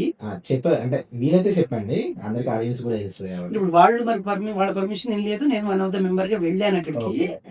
అది చాలా గమ్మత్తుగా జరిగిన ప్రదర్శన. లక్కీగా అక్కడ ఒక అదృష్టంగా భావిస్తున్నాను. అలాంటి కంటెంట్ ఎట్లా రూపకల్పన చేశారు వీళ్ళు, చాలా అసలు చాలా ఎంగేజింగ్ ఉంది. ఫస్ట్ టైం వింటున్నా ఇట్లాంటి ఒక కళా ప్రదర్శన గురించి. అంటే తను ఓన్లీ నాట్యం మాత్రమే చేయలేదు, ఆడియన్స్ ఎంగేజ్ చేసింది. ఆడియన్స్ ఎంగేజ్ చేయడం చాలా ఎక్కువ. ఎందుకంటే మనకు మెయిన్గా కోల్పోయేది అది. ఇప్పుడు స్టేజ్ మీద షో జరుగుతుంటుంది, చూస్తాం కొంచెంసేపు బోర్ కొడుతుంది, కానీ తన బోర్ కొట్టకుండా ఎంగేజ్ చేసింది ఆడియన్స్ని. అది గ్రేట్. తనకు ఆలోచన రావడం, అట్లా ఎంగేజ్ చేయడం గ్రేట్. అంటే మన పూర్వం నుంచి కూడా సంగీతంలో, నృత్యంలో జుగల్బందీ అని ఉండేది. సో 2 persons or 3 persons నేను ఇచ్చిన ఒక కంటెంట్ రిలీజ్ చేస్తాను, దాని పోటీగా మీరు దానికి ఇంకా పై స్థాయి మీరు, ఇలా పోటీతత్వంతో జరిగింది. సో ఇప్పుడు కూడా అవి జరుగుతున్నాయి, కానీ ఎక్కడ పోటీ జరుగుతుంది, ఎట్లా పోటీ జరుగుతుంది అని చెప్పి ఆడియన్స్లోకి పంపే విషయం జరగాలి. అంటే ఆడియన్స్ రిసీవ్ చేసుకుంటే కదా, ఇట్లా ఉంటుందా, దాని ఫార్మాలిటీస్ తెలిస్తే కదా వాళ్ళు దాన్ని రిసీవ్ చేసుకోగలిగారు. అంటే ఆ ఫార్మాలిటీస్ మనం చెప్పగలిగారు, చేయించగలిగారు. ఇప్పుడు ఆ ఫార్మాలిటీస్ని బేస్ చేసుకుని వీళ్ళు ఇది రూపకల్పన చేశారు ఈ ప్రోగ్రామ్. కానీ నాకు తెలిసి దరిదాపు వాళ్ళు ఒక 1 year అంటే సబ్జెక్ట్ అంతా నేర్చుకున్న తర్వాత ఒక 1 year ఈ ప్లానింగ్ లో జాగ్రత్త పడి చేసుకున్నారు. అంటే గ్రాండ్ రిహార్సల్స్ జరిగి ఉంటాయి, అంటే ఆడియన్స్ లేకపోవచ్చు, వెల్ విషర్స్ ఉండొచ్చు. Like that rehearsals grand rehearsals జరిగి ఫైనల్లీ సభకు వచ్చి దీని గురించి ఏం తెలియని వాళ్ళతో చేయించగలిగారు. వాస్తవంగా అలాంటి గురువును, అలాంటి కళాకారుణ్ణి ప్రభుత్వాలు కానీ ప్రజలు కానీ హర్షిస్తారు. ఇంకొక ప్రదర్శన ఇలాంటిది ఉంది అంటే వద్దన్నా వస్తారు, సీట్స్ కూడా అరేంజ్ చేయరు. అంటే ఇప్పుడు లోకానికి తగ్గట్టుగా మనం ఎప్పుడైతే మన యొక్క సబ్జెక్టు మార్చొద్దు, సబ్జెక్టు ప్రొడ్యూస్ చేసే మార్గాన్ని, మనం వాళ్ళ ముందు ఉంచే మార్గాన్ని మార్చుకుంటూ పోతే కంపల్సరీ వస్తాయి. అవును సార్. ఒకప్పుడు మన నాట్య మయూరి అని ఉండేది, మన మూవీ కూడా వచ్చింది, మయూరి అని మూవీ. తను చేస్తే అసలు సుధాచంద్రన్ గారు ఆ, చెప్పేసి ఉమ్, ఒక కాలు ఆవిడకి ఇంజూరీ అయింది, ఆవిడ అవును. నేర్చుకుంది, ఆవిడ చేసింది బాగా మంచి. అవునవును. మూవీ కూడా వచ్చింది కదా. అంటే ఒకప్పుడు తను నాట్యం చేస్తానంటే అసలు లోపల సీట్లు కూడా దొరికేవి కదట ఆ ప్రదర్శనకి ఇక్కడ. వెంపటి చిన్నసత్యం గారు అనేకమైన నృత్య నాటకాలు, సనాతన ధర్మంకి సంబంధించిన షణ్మతాలకు సంబంధించిన విషయాన్ని తీసుకొని వారు కూర్చి విద్యార్థులను తయారు చేసి చక్కటి పెద్ద పెద్ద శోభానాయుడు గారని, మంజు భార్గవి గారని చెప్పి, హేమమాలిని గారని చెప్పేసి, పోతే ఇంకా సుధా గారు, బాలా గారని చెప్పేసి విజయవాడ చాలా పెద్ద పెద్ద వాళ్ళని తయారు చేసి, చాలా గొప్ప వాళ్ళని తయారు చేసి చేయించారు. అలాంటి నృత్య నాటకాలలో క్షీరసాగర మథనం, ఇందాక అమృతం అనే ఒక మాట వచ్చింది కాబట్టి, అమృతం కోసమే దేవతలను ఎప్పుడు రాక్షసులు ఓడిస్తున్నారు, బలవంతులై వాళ్ళు తినాల్సిన అన్ని తినకూడని అన్ని తిని బలాన్ని బాగా పొందించి దేవతలను ఇబ్బంది పెడుతున్నారు. దేవతలు సాత్వికులు, పాపం సాత్విక ఆహారం, వెజిటేరియన్స్, బలం మామూలుగా ఉంటుంది, ఇబ్బంది పడి ఎలా బతకాలి అనేటప్పుడు అమృతం అనేప్పుడు వచ్చి, అమృతం చిరకాలన్నప్పుడు క్షీరసాగరాన్ని పాల సముద్రాన్ని మధించాలి, అప్పుడు రావాలి. సరే జరుగుతున్న సమయంలో వాసుకి అనే పాత్రను ఎంటర్ చేస్తాం. ఒక పాము అంటే ఆ వాసుకి పాముని మందరగిరి కట్టి తాడుగా కట్టి ఇచ్చేస్తాం. ఆ వాసుకి ప్రవేశం, వాసుకి పాత్రను మనం ముందుంచినప్పుడు ఒళ్ళు జల్దరించి అసలు ఎక్కడికో వెళ్ళిపోతాం దాదాపు. జస్ట్ సినిమాల్లో విన్నాం, బయట విన్నాం, ఇది స్నేక్ మ్యూజిక్ కదా. బట్ ఆ స్నేక్ మ్యూజిక్ శాస్త్రీయ నృత్యం నుంచి వచ్చింది, శాస్త్రీయ సంగీతం నుంచి వచ్చిన మ్యూజిక్ని శాస్త్రీయ నృత్యంతో పరిపరి విధాలుగా మినిమం 12 నుంచి 15 నిమిషాల ఒక పాత్ర తన వ్యక్తి, అంటే జనరల్గా ఇప్పుడు వేరే వాళ్ళ గురించి చెప్పే విషయం లేదు, నా గురించి నేను చెప్పుకున్న స్వాగతం అనుకుంటాను, నా గురించి నేను మాట్లాడుకున్న స్వాగతం. ఆ పాత్ర తన యొక్క విషయాన్ని తను చెప్పుకుంటుంది 12 నుంచి 10 నిమిషాలు రెప్పార్చకుండా. అలా గొప్ప గొప్ప క్యారెక్టర్స్. వాసుకి పాము అంటే ఏమో అట్లుంటుంది కదా, కానీ ఆడియన్స్ని 12 నుంచి 15 నిమిషాలు ఆయన ఎంగేజ్ చేయగలరు గొప్పవారు. మరి ఎట్లా ఎంగేజ్ చేయగలరు? ఆ పాము యొక్క మూలం, పాము ఉడికి అందరం చూసేవాడు పాము అయిపోయింది, కానీ అసలు అంతర్గతంగా వాసుకి అనే క్యారెక్టర్కు ఉన్న లక్షణాలన్నీ చూసి, చదివి, తెలుసుకొని, దాన్ని విశ్లేషించి, దాన్ని ప్రదర్శన రూపంగా పెట్టడానికి ఎన్నో రాత్రులు కష్టపడి రాసుకొని అలాంటి పాత్రలు మహామౌన్ క్రియేట్ చేసి ఇచ్చారు. రామాయణంలో, భారతంలో అందరి పేర్లు ఉన్నాయి. అసలు ఆ పేరు యొక్క అర్థం చూస్తే ఆ పాత్ర ఏం చేస్తుందో తెలుస్తుంది. ఆ పాత్ర మంచిదా చెడ్డదా ఆ పేరు యొక్క అర్థం తెలిస్తే తెలుస్తుంది. పాత్ర యొక్క బాధ్యత ఏంటి, పాత్ర ఏం నిర్వర్తిస్తుంది, కథని చెడు వైపు తీసుకెళ్తుందా, మంచి వైపు తీసుకెళ్తుందా, ఖచ్చితంగా అర్థమవుతుంది. అంటే పాత్రల పేర్లు కూడా ఇతిహాసాలలో చాలా జాగ్రత్తగా పెట్టారు. ఆ పేర్లు, వాటి యొక్క వ్యక్తిగత విషయము, వాటి తత్వం, వాటి బాధ్యత కలిస్తే ఒక కావ్యం. మరి అంత గొప్ప సాహిత్యం ఉన్న భారతదేశంలో అంతే స్థాయి కలిగిన సంగీతం ఉంది, అంతే స్థాయి కలిగిన నృత్యం ఉంది.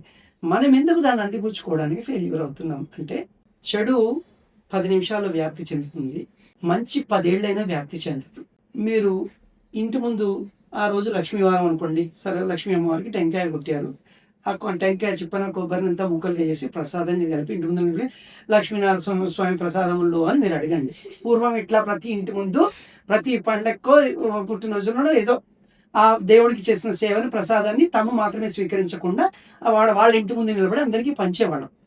అందరూ వచ్చి తీసుకునేవాడు గౌరవం, ఎందుకంటే భగవత్ ప్రసాదం నాకు లభ్యమవుతుంది అంటే భగవంతుడి మీద మర్యాద, భక్తి, ఆ ప్రసాదం నాకు మేలు చేస్తుంది అనేటువంటి నమ్మకం.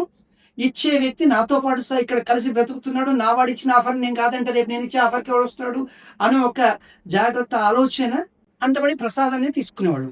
ఇవాళ మీరు స్వీట్లు పంచితే వస్తారు ఊరికే కూర్చుని, ఆ దేవ ప్రసాదం అనిపితే ఆ దేవుడి పూజ అవుతాడు, అదే బర్త్డేనండి అడ్డమైన గడ్డి ఉంటుంది కాబట్టి వస్తాం.